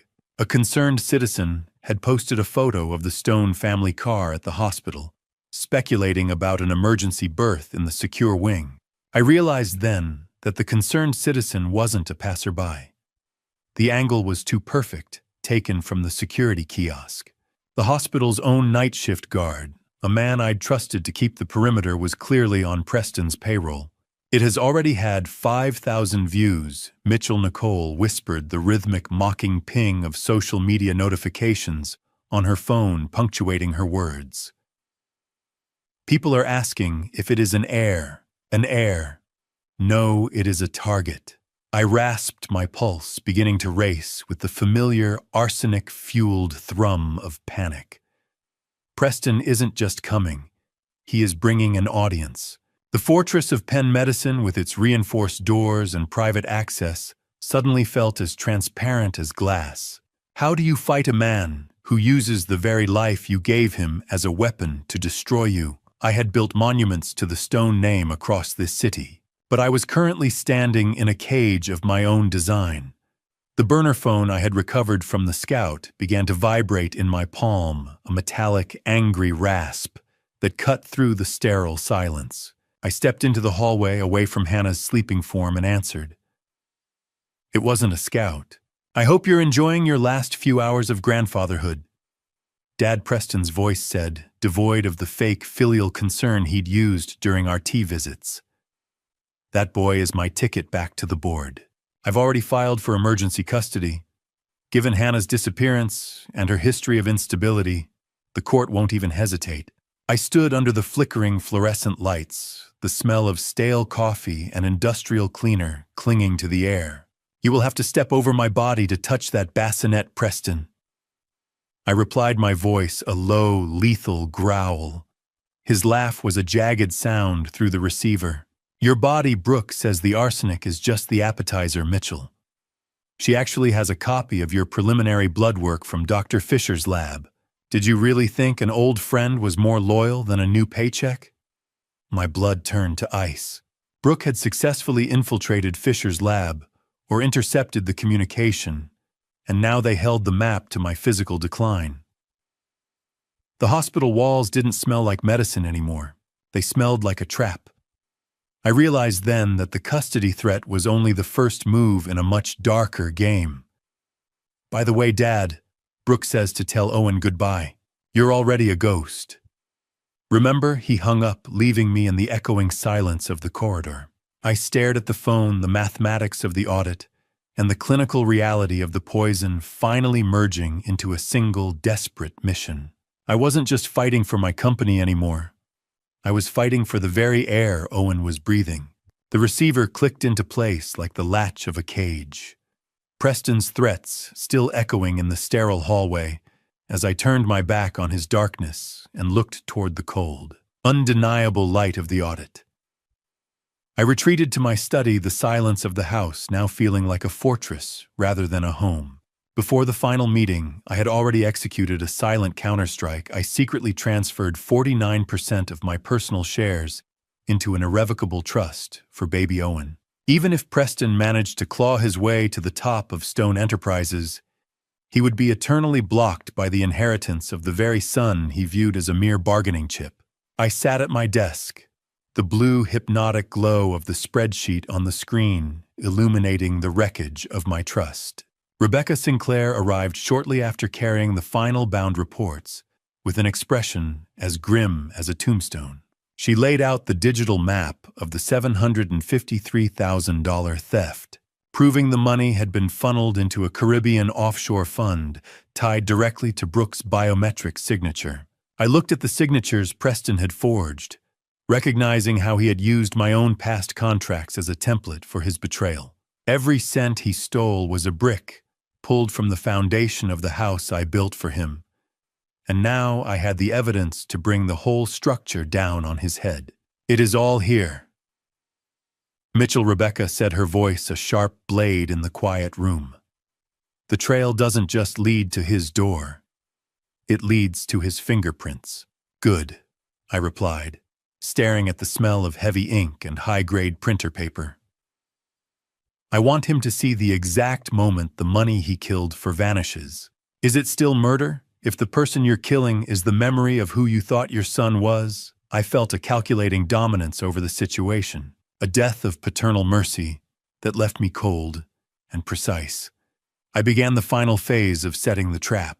I composed a short clinical text message to Preston, inviting him to the presidential suite at the Regency to discuss a final settlement for Owen's future. I knew his greed would outweigh his caution. The lure of a corporate surrender would be too much for him to resist. I coordinated with Mark Sullivan and Detective Ramirez, ensuring the suite was wired for sound and the arrest team was positioned in the adjoining room. I looked at the medical file on my desk, the toxicology report that proved he was a murderer, and I felt a cold, terrifying peace settle over me. Regency Hotel. Suite 4001. Tomorrow at noon. Bring Brooke, I typed. The trap was set. The bait was the one thing he loved more than life, my money. He'll come, Mitchell Rebecca whispered as she prepared to leave. Men like him always show up to claim their prize. But as she reached the door, she paused, handing me one last document she had uncovered. My heart gave a sickening lurch as I read it. Brooke had already tried to cash out my $10 million life insurance policy, using a forged notice of terminal illness signed by a doctor she had bribed. They weren't just waiting for the arsenic to work. They were already spending the payout. My thumb hovered over the send button, my heart hammering a rhythm of pure distilled justice as I sent the invitation to the reckoning my son never saw coming. The cold, mechanical vibration of the phone after the message was sent was the only sound in the room. The scent of high-end furniture polish and expensive lilies in the Regency suite was a lie, a mask for the clinical trap I had spent the last 72 hours engineering with the precision of a skyscraper's foundation. I stood alone in the center of the room, my thumb still tracing the edge of the phone where I had sent that final invitation to my own reckoning. The lilies were more than a decoration. I had chosen them because their cloying, sweet scent triggers a minor allergic reaction. In Brooke, a calculated irritation designed to keep her off balance. I did a final sweep of the suite, ensuring the pinhole cameras and directional microphones Mark Sullivan installed were active. I took my place behind the massive, cool mahogany desk, intentionally leaving my hand in the light so they could see the subtle, practiced tremor I was using to play the part of a dying man. Detective Ramirez was positioned in the adjoining bedroom, a silent ghost waiting for the signal that would end my son's freedom. "Is the feed live?" Mark I whispered into my collar. Loud and clear. Mitchell, the response, crackled back. The moment they step through those doors, they're on the record. The sharp, rhythmic ticking of a hidden clock felt like the countdown to a controlled demolition. How do you welcome your own murderers to lunch, I suppose, with a smile and a 30-year-old scotch they'll never get to taste? I sat in the heavy silence of the 40th floor, the air pressure feeling as though it were changing right before a blast. The heavy mahogany doors swung open at exactly noon, and Preston walked in with Brooke on his arm, both of them radiating a nauseating aura of triumph. Preston looked better than I'd seen him in weeks. His stride arrogant, likely fueled by the belief that he was minutes away from signing my legacy over to himself. I didn't rise to greet them. I simply gestured toward the velvet chairs, watching Brooke's eyes scan the room for any sign of Hannah. Her nose crinkled at the scent of the lilies, a tiny victory that I noted with clinical satisfaction. "You look remarkably alive today," Dad Preston said, his voice dripping with that fake filial concern that used to fool me. "Let's get these papers signed so you can finally rest. You've done enough." "I'm afraid the only thing resting today, Preston, is your delusion of inheritance." I replied, my voice a dry, steady rasp. I reached into the drawer and pulled out a medical file. The report didn't just list the arsenic. It listed the intent. I slid the toxicology report across the heavy desk, the dry, papery sound echoing in the room like a final lethal card in a game they didn't know they were losing. Brooke's hand darted forward, her fingers trembling slightly as she tried to snatch the document away to hide the bolded conclusion from Dr. Fisher. I caught her wrist with a sudden iron-like strength that proved my failing health was a total fabrication. I watched the blood drain from her face as she read the words, "Lethal intent confirmed by systematic dosage." Preston stared at us, his mouth falling open as the realization hit him that I wasn't the ghost he had been feeding. I looked into the eyes of the boy I had raised, seeing only a predator who had finally been snared in his own trap. I didn't blink as Preston's fake concern dissolved into the shrill, desperate laughter of a man who realized the ground he was standing on had already been rigged to collapse. "You think you're so smart, Mitchell." He spat, the nervous chuckle dying in his throat. "You're a dying old man. No court will believe the delusions of a senile lunatic." I silenced his stuttering excuses by slamming the heavy binder of the forensic audit onto the desk. The sound was like a gavel striking a final judgment. I began walking him through the $753,000 trail, pointing out the exact moments he used my dizzy spells to forge my signature on wire transfers. I watched as the reality set in. This wasn't just a family spat. He was staring at a federal paper trail I had personally financed. The arrogance in his posture withered, and for a moment I saw the sharp, acrid smell of his sweat fill the small space between us. He looked like a cornered animal, a total stranger to me. "Every dollar has a heartbeat, Preston," I said, my voice as cold as the marble in a mausoleum. "And yours just stopped. Is there a specific circle of hell for a man who tries to trade his newborn son's safety for a get-out-of-jail-free card?" I asked myself as he leaned forward, his eyes darting toward the adjoining room. He demanded to know where Owen was claiming his right as the biological father to take the child immediately. He told me he'd burn the reports if I restored his trust fund, suggesting Owen would grow up in poverty if I sent his father to prison. It was a coward's bargain. I revealed then that Owen's legal birth certificate lists the father as unknown. Hannah filed an emergency protection affidavit while she was still at Penn Medicine, stripping his immediate parental rights. "You want Owen?" I asked, my construction-built frame finally towering over him. "You don't even know the color of his eyes, Preston. You only know the weight of his inheritance." The bargain was dead. The son was gone. Only the evidence remained. "Give me the boy and the company." Preston roared, his face contorting into something demonic, "or I'll make sure Hannah is in a psych ward by dinner." My disgust reached its peak. The heavy, rhythmic thud of my heart against my ribs was the only sound in the room until Preston made his move. He lunged toward the bedroom door, thinking the baby was sleeping behind it. I didn't stop him. I let him grab the handle. Preston's hand froze on the bedroom door handle as the click of 3 service weapons being unholstered echoed through the suite's silence. Detective Ramirez, a 40-year-old veteran, with a face that looked like it was carved from Philadelphia granite, stepped out of the shadows with his badge held high. 2 uniformed officers followed their expressions, as grim as the situation demanded. Brooke's eyes darted toward the balcony exit, but the trap was already airtight. Preston turned, his face drained of color, as he looked from the barrels of the pistols to the man he had tried to murder. The bargain was over. Mitchell Stone watched as the son he had built a world for finally faced the consequences of trying to tear it down. The click of the handcuffs was the last sound I needed to hear. The transition from predatory silence to the deafening roar of authority was instantaneous. The air in the suite fracturing as Detective Ramirez's voice boomed over the frantic thrum of my own pulse. Preston's hand remained frozen on the door handle, a statue of caught guilt, as the clinical trap I had laid finally snapped shut. He tried to scramble backward, his eyes darting toward the window, but the uniformed officers swarmed the room with a practiced, lethal efficiency. He began to scream a shrill, hysterical sound, claiming I was the one who had poisoned him during our last tea visit. It was a desperate gamble, but Detective Ramirez didn't even blink. The tea was swapped for a non-toxic sedative by Mark Sullivan hours before you ever touched that cup. Preston the detective said, his voice cold. We have the swap on camera.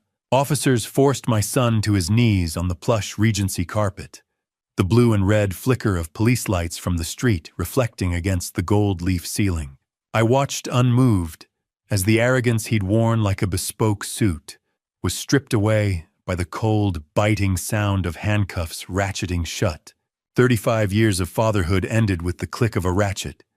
He began to babble, his loyalty dissolving as quickly as his inheritance. It was her idea. Brooke brought the powders. Mitchell. I was just protecting the company. Quiet, Preston, I said, my voice a dispassionate rasp. Every word you speak only adds another year to your sentence. I looked out at the Philadelphia skyline I had helped build and wondered how I could have ever seen a successor in this broken shell of a man. In the chaotic humiliation of the arrest, I realized the room was suddenly lighter. Brooke Sterling had exploited the moment the officers tackled Preston to slip through the side service entrance. I looked around, my heart giving a sickening lurch as I realized the lingering, suffocating scent of her floral perfume was the only thing she had left behind. I signaled to Mark Sullivan, but the hallway was already empty. Brooke was like smoke, impossible to hold and poisonous to breathe. She hadn't stayed to fight or defend her lover. She had calculated the odds and chosen flight the second the first badge was shown. She's gone, Sir Mark said, his face illuminated by the static-filled rasp of his security radio. She used a service elevator override we didn't account for. I gripped the edge of the mahogany desk, a sudden cold alarm replacing my victory.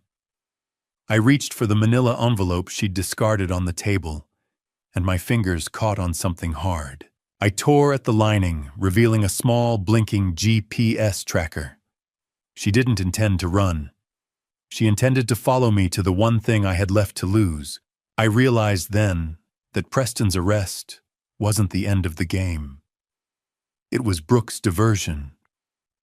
Mark Sullivan's radio crackled with a sound that made the arsenic in my blood feel warm by comparison.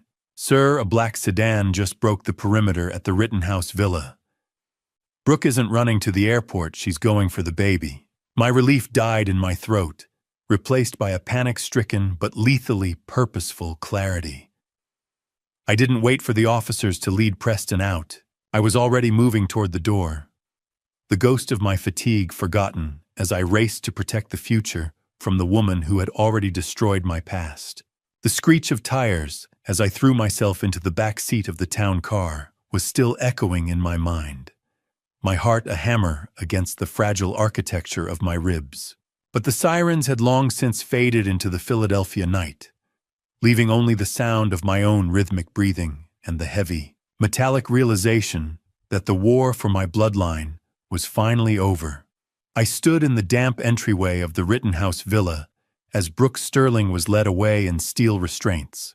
Her cloying floral perfume was now tainted by the smell of damp stone ozone and wet pavement.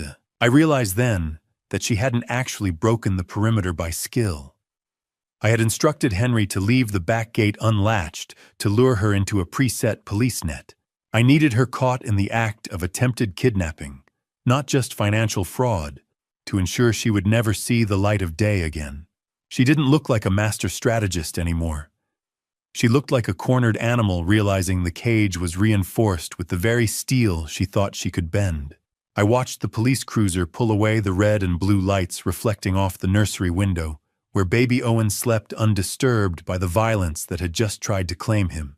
The threat was no longer a shadow in the hallway, but a booking number in the system. "It is over, Brooke," I murmured as they pushed her into the car. "You underestimated the foundation. This city belongs to the Stones, Mitchell. She spat back, her eyes wild. We were just the current residents. I watched her go with a cold, absolute closure, feeling a physical weight lifting from my chest. Do you know what silence sounds like when you've spent months waiting for the sound of your own heart to stop? It is a heavy, deafening peace that makes the marrow in your bones feel solid again. I sat in the library of the villa, the smell of damp stone and morning dew drifting through the cracked window. The tremors in my hands had subsided to a faint hum, and the gray pallor of my skin was finally yielding to a flush of real life as the detox protocol took hold. I watched the sun begin to crest over the Rittenhouse Square skyline, the warmth of the first sunlight hitting my face. I realized that I didn't just build these towers, I survived them. I was no longer listening for a poisoner's footstep. I was listening to the rhythmic, soft breathing of the baby from the monitor. Hannah Vance appeared briefly at the door, her face still pale but her eyes clear. "You should sleep, Mitchell," she said softly. "You look like you're finally back." "I will," I replied. "I just want to watch the city wake up, without me needing to fix it for a moment." The tea was just tea. The air was just air. I was just Mitchell. The absence of the metallic taste in my mouth was the sweetest victory I had ever tasted.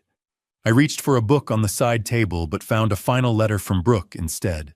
It wasn't a threat, but a list of other board members she had been consulting for detailing secret offshore agreements. I closed Brooke's letter and looked at the names of my colleagues, realizing that the healing of my body was just the preparation for the purge of my boardroom. The rot in Stone Enterprises went far deeper than my son. The glass doors of Stone Enterprises didn't hiss open for me anymore. They felt like the gates of a temple I had allowed to be desecrated, and I was back to perform the exorcism. The polished granite lobby looked the same as always, but it felt like a battlefield I was finally ready to clean. I had used the embezzled funds recovered from Brooke's offshore accounts to create a permanent legal defense fund for any employee ever wrongly accused by the firm, a foundation of justice to replace the one built on greed. I convened an emergency boardroom meeting at exactly 10 a.m. I didn't seek consensus. I delivered a verdict. I laid out the evidence Brooke's final letter had provided, watching the faces of 3 senior directors turn the color of ash as I detailed their secret consultation fees and offshore agreements. "You didn't just bet against my life," I told them, my voice a cold, clinical blade. "You bet against the integrity of this firm. Consider your resignations a mercy I didn't show my own son." By noon, the rot had been surgically removed, leaving only the clean, honest stone behind. Can you ever truly wash the blood off a balance sheet? Or do you just keep adding enough good to outweigh the bad? I stood in the lobby at 2 p.m., the smell of floor wax and expensive cologne, a sharp reminder of the world I had built. Leo Grant, a 30-year-old father of 2, with the tired eyes of a man who had spent months defending a ghost of a reputation, walked in clutching his briefcase like a shield. Marcus Thorne, younger and more brittle than Leo, looked around the lobby as if he expected the walls to collapse on him at any moment. I stepped forward, the echoing sound of my heels on marble the only noise in the atrium. I handed them each a cool, heavy settlement envelope and a senior management contract. "I didn't just bring you back for your skills, Leo," I said, looking into his eyes. "I brought you back for your honor." Looking into their eyes, I saw the exact moment their dignity was restored, a construction project far more important than any skyscraper I had ever designed. 30 years to build. 1 morning to clean. My real legacy wasn't the buildings, but the people I had failed and then fought to save. Later that day, I attended Preston's sentencing hearing. The blinding, honest sunlight through the courtroom glass felt like a physical weight. Preston attempted to blame my parenting for his crimes, but the judge revealed that I had actually set up a secret scholarship fund in his name decades ago, a fund he had been siphoning from since his college days. As the bailiff led him away to begin his 15-year sentence, he stopped and looked at me.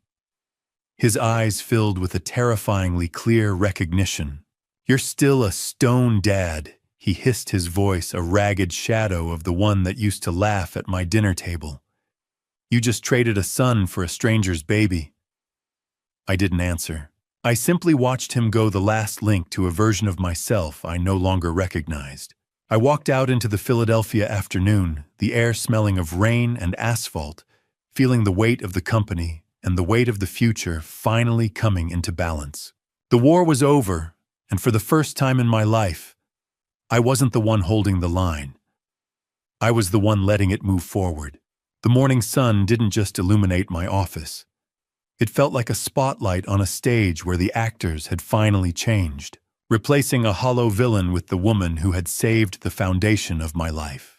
I stood in the quiet of the Rittenhouse Villa at sunset, a place that no longer felt like a bunker, but a true sanctuary.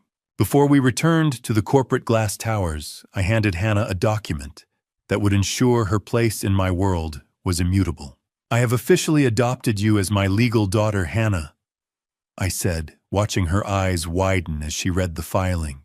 "You are a stone by law now, with full voting power on the board that no one can ever challenge." I led her into the executive suite that used to belong to the CFO, now reorganized as the Department of Internal Audit and Ethics. I handed her the master digital key, the weight of the metal, a symbol of the trust I was placing in her hands. "This isn't just a job, Hannah," I told her, my voice a gravely rumble of pride. "You are the heartbeat of this company's conscience now."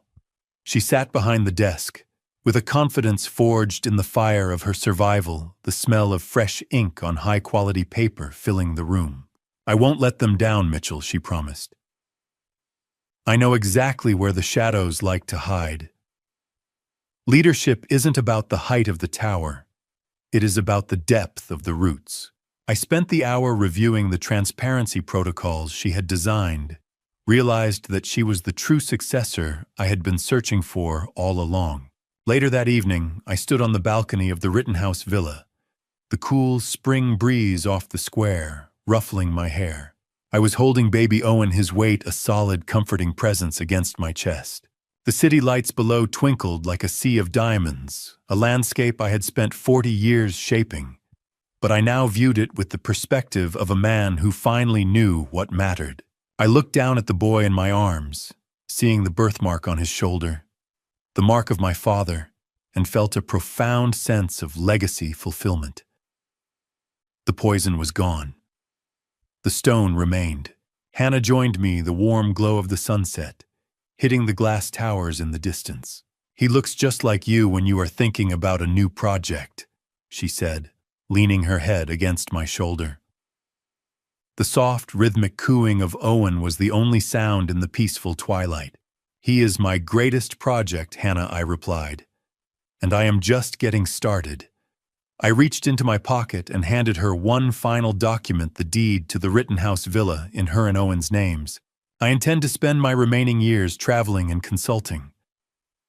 I explained, feeling a serenity I hadn't known since I was a young man. "I am leaving the foundation to you." I turned away from the skyline and looked into Owen's dark, serious eyes. I knew that while I was the architect of the past, he was the blueprint for a future where the stone name finally meant something good. The war was over, the rot was purged, and for the first time I could look at the horizon without wondering what was being stirred into my tea. I was Mitchell Stone, and I had finally built something that would last. I adjusted my cufflinks in the mirror, the silver catching the light, as I realized that for the first time in years, the man looking back at me wasn't haunted by the shadows of his own boardroom. The cold, heavy weight of the cufflinks against my wrists served as a grounded reminder of the physical strength I had clawed back from the brink of arsenic-induced decay.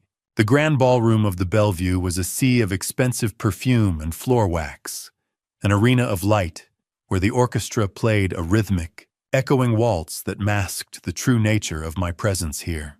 Tonight wasn't about construction contracts or the skyline I had built. It was about the launch of the Stone Foundation for Ethics in Business. I stood beside Hannah, who looked radiant and formidable in her role as the Foundation's primary trustee, her presence a living testament to the survival of the Stone name. We moved through the crowd, accepting the performative apologies of board members who had once looked the other way. But my focus remained on the encrypted tablet tucked into the inner pocket of my tuxedo jacket. The gala itself was a carefully engineered distraction. The high-profile nature of the event forced the international bank holding our offshore funds to remain open and active for VIP verification, a small but critical opening for the final financial cleansing. I lead a quiet life now, but I haven't forgotten how to dismantle a structure. "You've done it," Mitchell Hanna whispered, as we paused near the champagne fountain. "You've turned the scandal into a sanctuary." "I didn't do it alone, Hannah," I replied, my voice a gravely rumble. "And we aren't finished until the last penny is back where it belongs." "Is it still a heist if you're taking back what was always yours?" "The law says yes, but the blood in my veins says it's just home building." I stepped into a quiet alcove, the blue, hypnotic glow of the tablet screen illuminating the sharp lines of my face in the shadows. I activated the bypass Rebecca Sinclair had engineered, tracking the rerouting of $12 million from a dormant account in the Cayman Islands back into the Foundation's endowment. $12 million. Every cent was a drop of sweat from a laborer's brow, stolen by a son who saw them as numbers on a ledger. I watched the progress bar crawl toward completion, my heart steady and sure. As the transfer complete notification flashed, I felt the final knot of tension in my chest unravel, replaced by a surge of vitality that the poison had once tried to steal. "Checkmate, Brooke," I muttered to the empty alcove. "Wherever you are." But as I reviewed the final logs of the transfer, my eyebrows pulled together in a sharp, investigative frown. I discovered that a significant portion of the recovered millions hadn't just been siphoned from Stone Enterprises. It had been funneled into Brooke's accounts by an unknown benefactor, a separate stream of capital that predated Preston's involvement. This wasn't just a family betrayal, it was a corporate hit. I tucked the tablet away and looked back at the crowd, my eyes scanning the socialites and the power brokers. My eyes landed on a familiar face at the back of the room, someone who shouldn't have been able to afford a ticket to this event, let alone be standing in the inner circle of my colleagues. The hunt wasn't over. It had just found a new architect. The sound of my polished shoes clicking on the marble floor echoed as I moved toward the shadows at the edge of the ballroom. I moved through the sea of silk and tuxedos, my hand hovering near the pocket where the recovered millions sat in digital safety. But my eyes remained locked on the man in the threadbare charcoal suit, who looked entirely out of place. I didn't just find them by accident. I had secretly dispatched a private jet to the mountains of West Virginia days ago to ensure they arrived in time for the Foundation's launch. I reached the back of the ballroom and realized the suspicious guest wasn't a corporate spy or one of Brooke's associates, but a man whose weathered face mirrored Hannah's own features. Silas Vance, a man with hands like cracked leather and a suit that smelled faintly of cedar and wood smoke, stood tall despite the weight of the city pressing down on him. Beside him stood Martha Vance, a small bird-like woman whose eyes possessed a sharpness that suggested she had spent a lifetime looking for truth in the dark. "We aren't here to cause trouble, sir." Silas said, his voice a low rumble of mountain thunder. "We just heard on the news. We thought we saw our Hannah." "You aren't trouble, Silas?"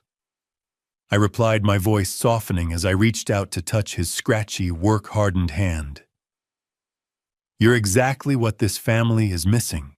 Why do we spend millions on art and architecture when the most beautiful structure is a father finally holding his daughter again?" I guided Silas and Martha through the crowd, ignoring the whispers of the elite, as I led these simple, honest people toward the center of the room, where the orchestra was playing a slow, rhythmic ballad. When Hannah saw them, she froze, the high society mask she'd worn all night shattering instantly. The champagne glass in her hand trembled, the liquid blurring with the lights through her sudden tears. Mom, Dad. How? How did you get here? She whispered, her voice breaking. Mr. Stone sent for us, honey. Martha said, her voice trembling with a visceral relief. He said you were a hero. The diamonds in the room were fake compared to the raw tears on Martha's face. The reunion was visceral, a collision of West Virginia coal dust and Philadelphia marble. I watched as they embraced, realizing that my greatest achievement wasn't the construction of the foundation, but the demolition of the walls that kept this girl from her home. I sat back and watched the healing, the first real foundation I had ever built that wouldn't ever crumble. But as the crowd began to drift away, Silas pulled me aside, his expression darkening. He reached into his pocket and pulled out a crumpled check, one my son had written, that never cleared. He told us if we didn't sign a paper saying Hannah was unstable and a habitual runaway, we'd never see her alive again. Silas whispered, his eyes filled with a weary, ancient pain. He tried to buy our silence, Mitchell. He tried to buy our daughter's life. I took the paper, the cold reality of Preston's depravity hitting me one final time. Even at the end, I was still finding the shards of the glass he had broken. The golden Philadelphia sunlight filtered through the ancient oaks, casting long, peaceful shadows that made the frantic, arsenic-laced nightmare of the last year feel like a story told about a man I no longer recognized. I sat on a sun-baked park bench in Rittenhouse Square, my hands steady and warm in the September heat. I watched Hannah walk Owen in his stroller, the Vance parents trailing behind them, with a look of quiet wonder at the city they once feared.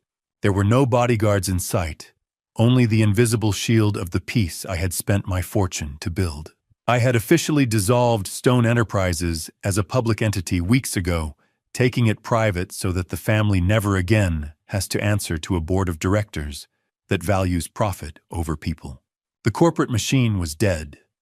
The family legacy had finally begun to live. Silas Vance sat beside me, the scent of dry leaves and wood smoke clinging to his coat. You look like a man who has finally retired from the war, Mitchell. He said, his voice a low rumble of mountain thunder. I didn't retire, Silas. I replied, my voice a gravely rumble of contentment. I just finally won the only territory that mattered. The air didn't taste like hospital bleach or bitter tea anymore. It tasted like the beginning of something that wouldn't be built of glass and steel, but of blood and time. I used to think a legacy was a skyscraper. I was wrong. It is a small hand that won't let go of yours in the sun. Hannah brought Owen over to the bench, the faint scent of her simple soap drifting in the spring breeze. She lifted him from the stroller and placed his small, warm weight into my lap. As I looked down at his dark, curious eyes, he reached out a tiny, uncoordinated hand and gripped my index finger with a strength that caught me off guard. He has got your stubbornness, you know, Hannah said with a soft laugh. He won't let go. Good, I whispered, feeling a profound physical and emotional anchor in that small, fierce grip. A stone should know when he is holding on to something worth keeping. In that moment, I felt the final traces of the poison leave my soul, replaced by a legacy that didn't require a boardroom to validate. He squeezed. I breathed. We began. I looked down at his tiny wrist and froze. There, hidden in the folds of his skin, was a faint birthmark in the exact shape of a cornerstone, a final miraculous sign that this child was the true foundation of the new Stone legacy. It was a genetic seal of approval from the generations that came before me, a mark that bypassed the rot of my son and linked me directly to the future. I looked up at the Philadelphia skyline I had built, the glass towers shimmering in the distance like diamonds. Then I looked back down at the boy in my arms, realizing that while I had spent my life building for the city, I was finally spending my days building for the soul. The distant, happy murmur of the city on a Sunday afternoon was the only soundtrack I needed. I closed my eyes, the warmth of the sun and the weight of my grandson finally balancing the scales of a life I had almost lost. I was Mitchell Stone, and for the first time I was home. The city lights began to pulse like a slow, electric heart beneath me. But my focus remained on the ink drying on the page, the final blueprint of a man who had survived his own collapse. I stood alone on the balcony of the Rittenhouse Villa at twilight, the cool evening air of Philadelphia carrying the distant low hum of city traffic. I looked out at the skyline I had helped build, then back down at the leather-bound book in my lap, realizing that while I had spent my life building for the city, I was finally spending my days building for the soul. This journal was more than a collection of memories. I had embedded within its technical appendices the private keys to a blockchain trust. It was my final safeguard the funds would only release for Owen if Hannah's ethics department at the private firm approved his character at age 25. I sat at the small iron table, the smell of old leather and fresh ink rising to meet me as the pen felt light in my hand. I was no longer a man signing termination papers or authorizing hostile takeovers. I was a grandfather leaving a map through the dark. To my grandson, never trust a structure that doesn't account for the soul, I wrote, my hand steady despite the physical weariness that came with age. The greatest thing I ever built was the bridge back to this family. I detailed the history of the Stone name, ensuring he would know that while we built the skyline, we also learned to mend the spirits we broke along the way. I wanted him to understand that a true legacy isn't measured in stories of steel, but in the silence of a clear conscience. I wrote about the arsenic not as a tragedy, but as a teacher that showed me the fragility of a foundation built only on profit. The ink was dry. The debt was paid. The stone was set. I paused, looking up at the horizon as the sky turned a deep, bruised purple. For the first time in my life, I didn't feel the need to look at my watch or check a stock ticker. The frantic race for more height, more power, more time had finally reached its end.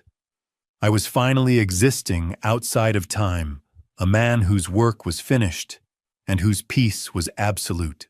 The city lights continued their rhythmic pulse, but they were no longer my masters. They were simply a view. I felt a profound sense of closure, the kind that only comes when you know the next generation is standing on solid ground. As I prepared to go inside, I realized that my survival wasn't just a medical miracle, but a spiritual necessity. I had to live long enough to ensure the poison stopped with me. I reached the end of the final page, the heavy weight of the journey behind me, transforming into a buoyant lightness. I realized that my own story was just the preamble to Owen's. I stood up, my joints stiff, but my spirit unburdened.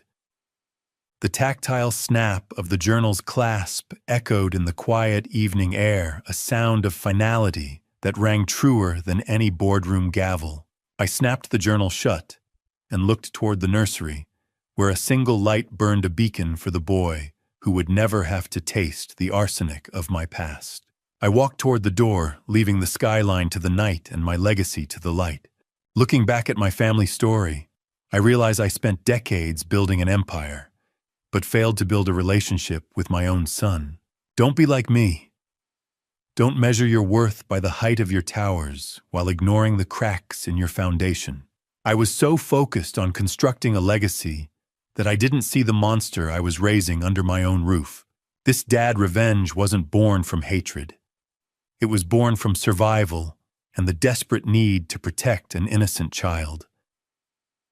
But here's the truth. Revenge shouldn't have been necessary. If I had been present, truly present in Preston's life, maybe he wouldn't have become the man who tried to kill me. I built him a kingdom, but forgot to teach him character. The greatest lesson from this family story is simple: watch who you trust. But more importantly, be someone worth trusting. I ignored Hannah's suffering, dismissed the warning signs, and nearly paid with my life. Your closest circle can become your greatest threat if you prioritize profit over people. My dad revenge taught me that justice without mercy is hollow. Yes, I stopped Preston, but I lost a son in the process. That's a wound no amount of money can heal. I believe the Lord's timing was perfect. He allowed me to see the truth before it destroyed everything. God doesn't just save us from our enemies. Sometimes He saves us from ourselves. To anyone listening, don't wait for the arsenic to reach your bloodstream before you examine your family story. Protect your peace, verify your trust, and remember that blood relations mean nothing without loyalty and love. This dad revenge saved my grandson Owen, but I survived carrying scars that will never fully heal. The tallest building is worthless if it's built on a foundation of lies. Thank you for walking with me through this entire journey. I want to hear from you. Please leave a comment sharing your perspective. What would you do if you found yourself in a situation where your own family betrayed you? Like this, would you choose revenge, forgiveness, or something in between? Your viewpoint truly matters to me. If this story resonated with you emotionally or made you reflect on your own relationships, please consider subscribing to the channel so you won't miss future stories that explore the complex dynamics of trust, betrayal, and redemption. A gentle reminder: while inspired by real-world themes of family conflict and corporate corruption, certain elements have been dramatized for storytelling purposes to create a compelling narrative arc.